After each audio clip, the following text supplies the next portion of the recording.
Let's discuss the political rights of the women in Islam.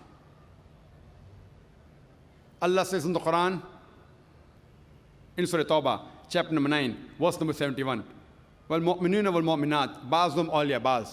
The believing men and the believing women, they are supporters of one another. Not only socially, but even politically.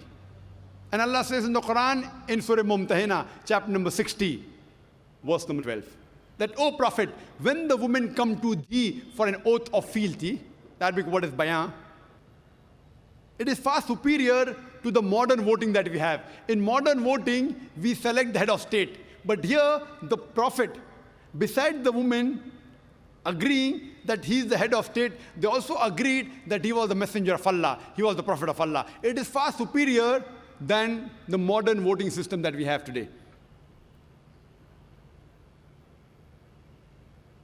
In Islam, the woman can also take part in lawmaking.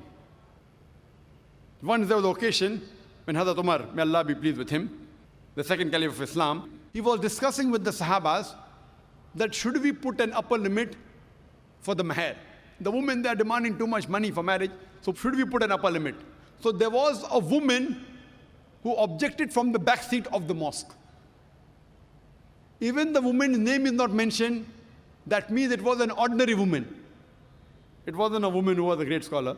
It was an ordinary woman who objected from the back seat of the mosque and said that when Allah subhanahu wa ta'ala has not put an upper limit, because the Quran says in Surah Nisa chapter 4, verse number 20, you can even give a mountain of gold. So when Allah, our creator, has not put an upper limit, who is Umar? May Allah be pleased with him, to put an upper limit. And the Caliph of Islam, Hazrat Umar, may Allah be pleased with him, he said, Umar is wrong and the woman is right. That means she took an objection to the breach of constitution. And this hadith is classified as a Sahih hadith. Women, there are chapters in Bukhari, who even took part in the battlefield. They went and gave water to the soldiers. They gave first aid to the soldiers, to the men.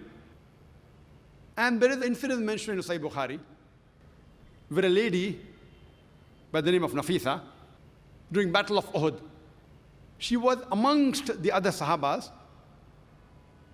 who were around the Prophet, and they protected the Prophet. And while doing that, she received wounds, and the Prophet praised her for her bravery. This was in short regarding the rights of the women in Islam.